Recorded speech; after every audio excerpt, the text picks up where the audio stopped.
நம்முடைய தாய் தந்தையாகிய கடவுளாலும் நம் ஆண்டவர் இயேசு கிறிஸ்துவினாலும் நம் அனைவருக்கும் அருளும் அமைதியும் உண்டாயிருக்குமாறு ஆமென். கண்களை மூடி ஆண்டவரை நோக்கி வேண்டிக் கொள்வோம். துதிகளின் மத்தியில் வாசம் செய்கிற எங்கள் தூயாகி தூயவராகிய அன்பின் கடவுளே, உடைய பேரிரக்கத்திற்காக உடைய பேரன்புக்காக உங்கள் நன்றிகளை ஏறெடுக்கிறோம் சுவாமி. இந்த நாளிலும் கிறிஸ்து வருகையின் இந்த நிறைவு ஞாயிற்றுக்கிழமையிலே உடைய மக்களாக நாம் ஒன்று கூடி உங்களை தொழுது கொள்ள ஆண்டவரை பாராட்டியிருக்கிற தயவுக்காக நன்றி செலுத்துகிறோம் சுவாமி. கிறிஸ்து இயேசுவினுடைய பிறப்பின் மகிழ்ச்சியை நாங்கள் கொண்டாடவும், கிறிஸ்துவை நாங்கள் எப்போதும் மேன்மைப்படுத்தி எங்களை கிறிஸ்துவுக்காக தாழ்த்தி ஆண்டவரே இந்த சமூகத்தை சமத்துவ நிலைக்கு கொண்டு வருவதற்கு உழைக்கிற உடைய பணியாளர்களாக உடைய ஆவியான வழியாக என்னை உருவாக்கியவர்கள் எப்பொழுதும் உடைய வார்த்தைகள் வழியாக நீங்கள் எங்களோடு பேசணும். நான் விலகிக் கொண்டு கற்றுவதை நான் வளர்த்துள்ள அருள் செய்தோம். இயேசுவின் மனிதர்கள் செய்வோம். நன்றி நல்ல கடவுளே. ஆமென். கிறிஸ்து வருகையின் 4ஆம் ஞாயிறு சொல்லப்படுகின்ற இந்த நாளிலே படித்து சிந்திக்கும்படியாக முன்குறிக்கப்பட்டுள்ள நற்செய்தி பகுதி தூய யோவான் எழுதின நற்செய்தி நூல் 3ஆம் பிரிவு திருவசனங்கள் 25 தொடங்கி 36 வரை அடங்கிய திருவசனங்களை படிக்க அனைவரும் வேண்டும் என்று கவனமாய் கேட்போம்.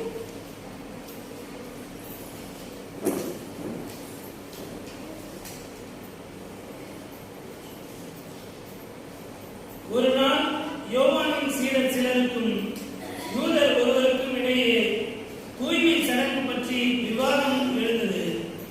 அவர்கள் யோவானிடம் போய், ரவி, யோர்தான் ஆற்றின் அக்கறை பகுதியில் உம்மோடு ஒருவர் இருந்தாரே, நீரும் அவரை குறித்து சான்று பகர்ந்தீரே, இப்போது அவரும் திருமுழுக்கு கொடுக்கிறார், எல்லாரும் அவரிடம் செல்கின்றனர் என்றார்கள்.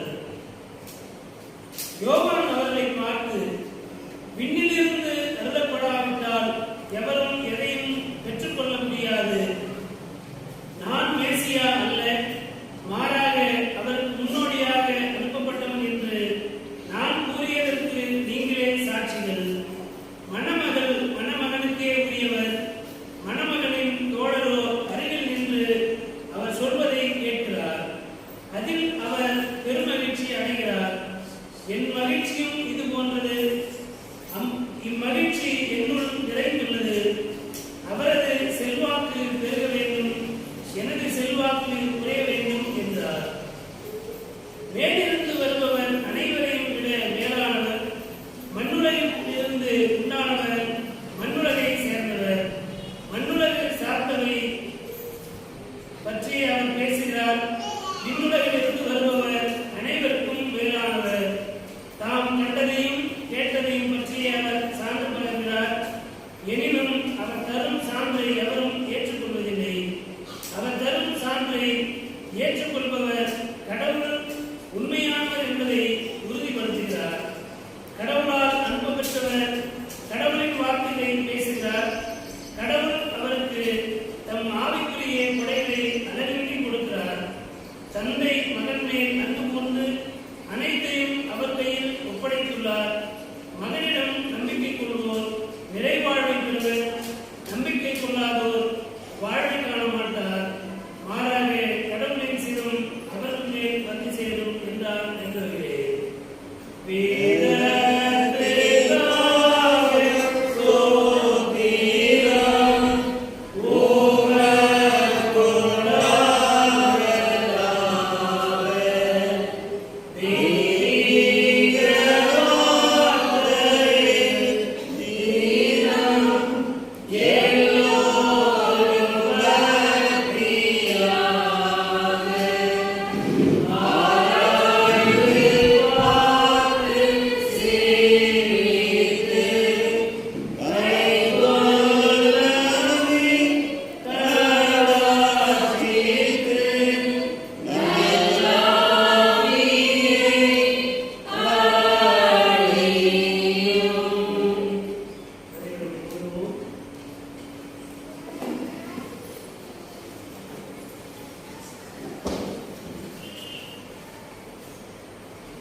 கடவுள் இயேசுவை வந்து பெரிய மனிதராக இல்ல ஆண்டவராக காண்பிப்பதன் வழியாக நாம் நம்மை தாழ்த்த வேண்டும் என்பது நம்முடைய ஆன்மீக பார்வை.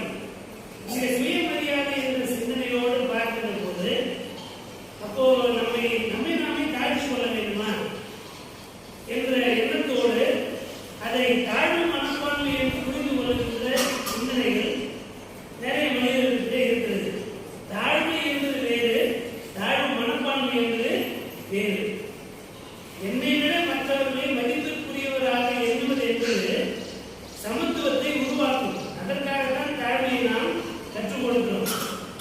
மற்றவர்களுக்கு முன்பாக அல்லது பெரியவர்களுக்கு முன்பாக பணிந்திருங்கள் என்றால் நம்மை நாம் அடிமைப்படுத்திக் கொள்ள வேண்டும் என்ற அவசியம் கிடையாது.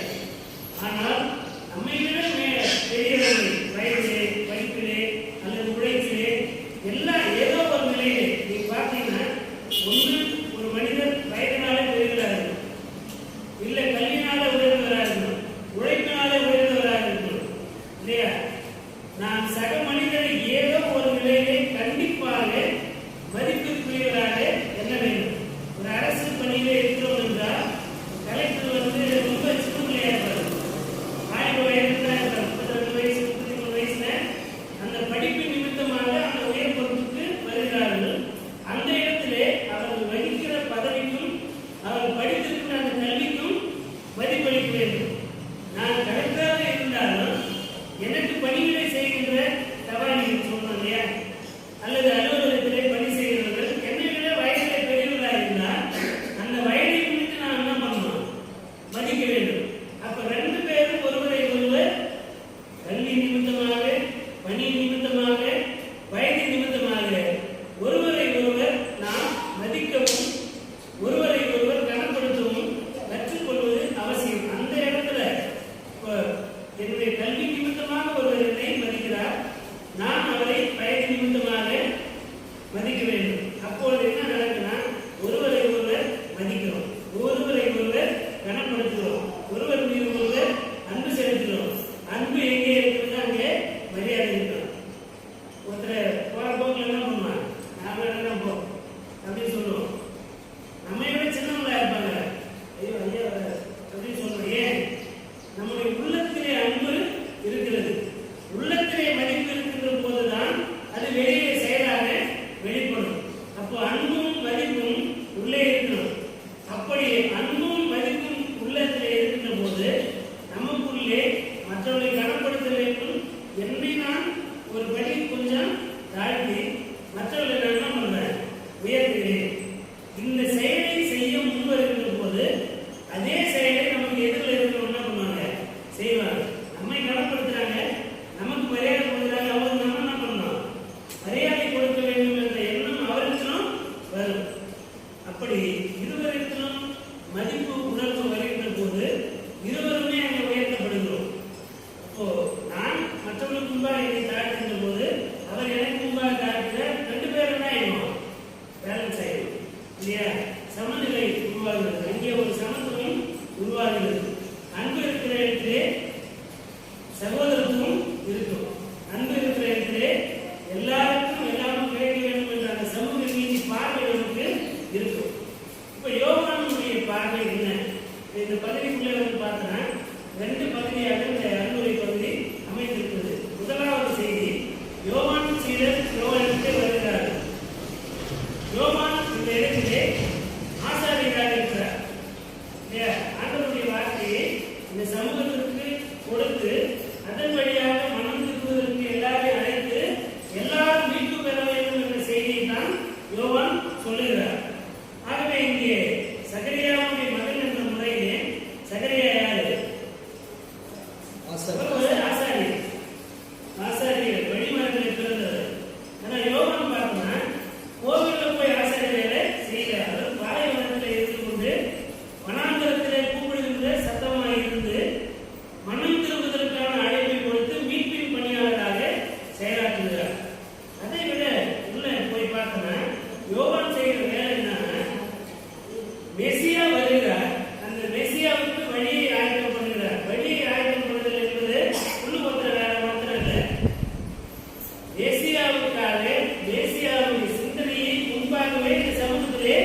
விதைக்கிறார், ஒரு அடித்தளத்தை ஏற்படுத்துகிறார். மேசியா வந்து அவருடைய அரசாணையை நிலைநாட்டுவதற்கு அதற்கான கருத்தியல் சிந்தனைகளை மக்களுக்கு கற்பிக்கிறார். மேசியாவுடைய அரசுக்கான பங்காளர்களாக, உரிமையாளர்களாக நாம் அதிலே இடம்பெறுவதற்காக நம்முடைய மனதை பக்குவப்படுத்துகிற அந்த கற்பிக்கும் பணி. அம்பேத்கருடைய தத்துவத்தை சொல்லுவாங்க சொல்றான், கற்பி, ஒன்று சேர், புரட்சி செய். புரட்சி செய்யறது ஆன்மீகமா சொல்ல சீர்திருத்தம் செய். இந்த சமூகத்தை என்ன பண்ணலாம்? சீர்திருத்தம் செய்யணும். இந்த சமூகத்தை நாம் மாற்ற வேண்டுமானால், சீர்திருத்தம் செய்ய வேண்டுமானால் நாம் கற்பிக்கப்பட வேண்டும். அப்போ இயேசுவினுடைய அரசு இந்த உலகத்திலே நிறுவப்படுவதற்கு இயேசுவின் சிந்தனையை, ஏன்னா அது கடவுளின் சிந்தனை, அது மேசியாவுடைய அரசு என்பதனாலே யோவான் அதற்கான அடித்தளத்தை அமைக்கிறார். மன்னம் திரும்புங்கள், பரலோக ராஜ்யம் சமீபமாயிருக்கிறது. மேசியாவுடைய அரசுக்கு மக்களை ஆயத்தப்படுத்த அந்த பணியை செய்கிறார். இயேசுவின் இயக்கத்தை கட்டுகிறார், ஒரு இயக்கத்தை உருவாக்குகிறார். அந்த இயக்கத்திற்கு மீட்பு இயக்கம். கிறிஸ்தவன் இன்னைக்கு சொல்றாங்க, கிறிஸ்துவ ஒரு மீட்பு இயக்கம். கிறிஸ்து என்றால் மீட்பர் என்று பொருள். கிறிஸ்தவம்னா மீட்பு பணியை செய்கிற ஒரு இயக்கம். அப்போ யோவான் உருவாக்கியது என்ன?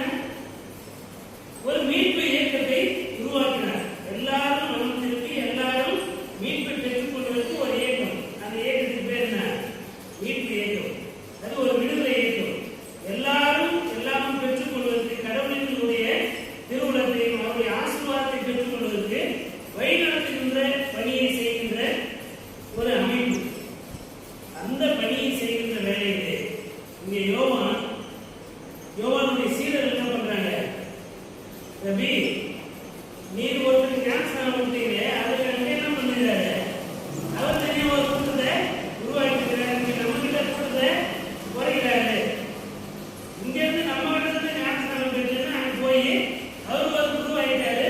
இப்ப நம்முடைய இயக்கம் வந்து பலவீனமாயிட்டு போனது. அதான் அங்க இருக்கிற செய்தி. எல்லாரும் நம்ம கட்சியில் இருக்கிறவங்க என்ன பண்றாங்க? போய் வேற ஒரு கட்சியில சேர்றாங்க. இது சரி பண்ணணும் அப்படின்ற எண்ணத்தோடு வந்து யோவான் சொல்லுகிறாரு. அப்பொழுது அவருடைய சீடர்களுக்கு யோவான் என்ன சொல்றாரு? அப்பா, அவருக்காக தான் இந்த இயக்கத்தையே நடத்திட்டு இருக்கிறேன். அவர்கிட்ட போய் சேர்வதற்கு தான் நான் யாரை குறித்து இதுவரைக்கும் சாட்சி கொடுத்தேன், அவர் தான் இவர். அவரிடத்துல போய் சேர்வதற்கு தான் இந்த வேலையை செய்து கொண்டிருக்கிறேன் என்று சொல்லி அங்கே அந்த இயக்கத்தில் இருக்கிற அந்த சீடர்கள், தொண்டர்கள் எல்லாருக்கும் அவர் என்ன சொல்றாரு? அவர் பெருக வேண்டும். யாருக்கு சொல்றாரு? தனக்குத்தானே மாத்திரம் சொல்கிறாரு. நம்ம பல நேரத்தில் நினைக்கிறோம். அப்போ அதனால்தான் அங்கே பிரச்சனை. இந்த தாழ்வு மனப்பான்மை சொன்னோம் இல்லையா, அது ஏன் வருதுன்னா, ஒருவரை உயர்த்தி அவருக்காக என்ன தாழ்த்திக்கணுமா அப்படின்ற எண்ணம் எனக்குள்ளேயே வந்து அது தாழ்வு மனப்பான்மை. ஆனால் இந்த சமூகத்தை வடிவமைப்பதற்கு, எல்லாரையும் அரவணைத்துக் கொள்வதற்கு, எல்லாருக்கும் எஜுகேட் பண்ணுகின்ற போது நாம் தாழ்மையை கற்பிக்கிறோம். இப்ப அவர் என்ன சொல்றாரு? அவர் பெருக வேண்டும். அந்த இயக்கம், இந்த இயக்கம் வந்து உருவானதே இருந்தால் அவர் தலைமையின் கீழ்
கருத்தை அவரிடத்துல நான் கொண்டு போய் ஒப்புவிக்கணும். அவர்தான் மணவாளன்.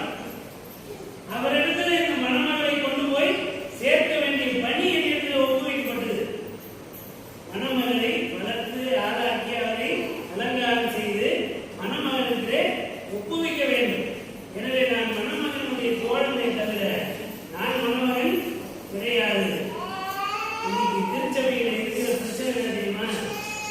இண்டிபெண்டன்ட் பாஸ்டர் இருந்தவங்க இல்ல நம்ம மேலே ஆர்கனைஸ்டு சர்ச்சில் நிறுவனமயமாக்கப்பட்ட சபை என்றால் அதிகாரத்தில் இருக்கிறவர்கள் இந்த சபை என்று நினைக்கிறாங்க. ஆமாவா இல்லையா?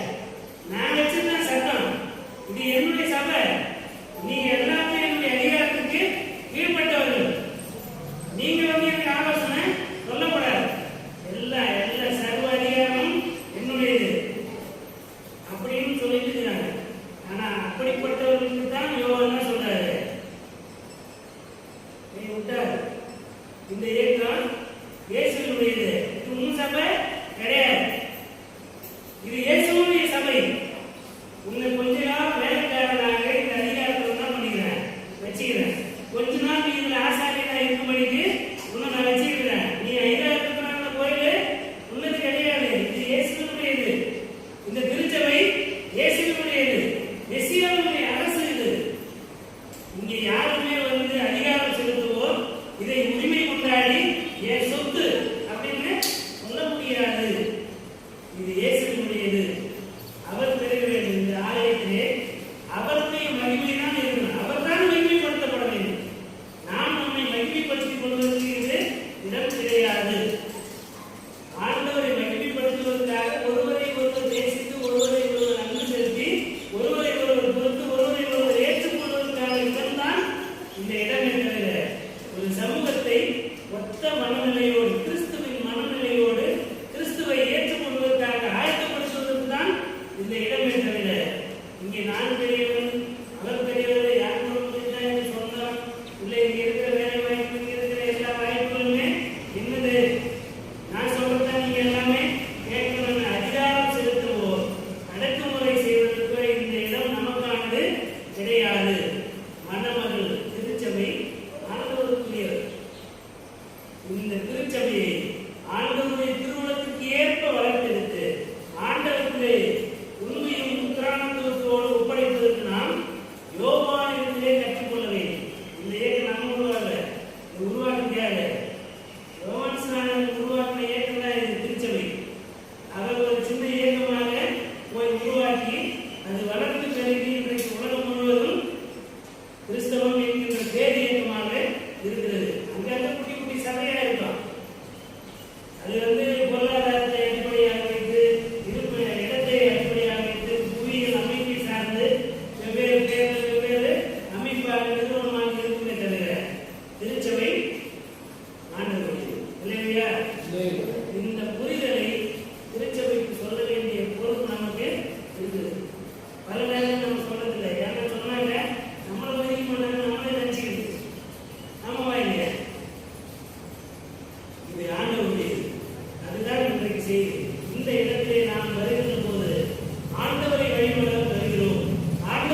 அவர் சர்வ மகிமை நிறைந்த ஆண்டவர், அனைத்து ஆற்றலும் அனைத்து மாட்சிமையும் புரிந்தவராக இந்த உலகத்தில் ஆண்டவர் வருகிறார்.